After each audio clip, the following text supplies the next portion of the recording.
দর্শক, এখন দেখতে পাচ্ছেন নাসিক কৃষ্ণ ওয়ার্ডের কদম রসুল শাখার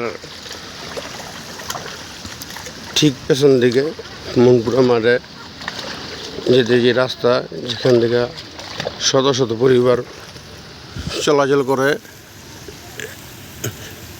সামান্য বৃষ্টিতে জলাবদ্ধতা, এখানে মানুষের চলাচল পুরোই অনুপযোগী বর্ষাকাল।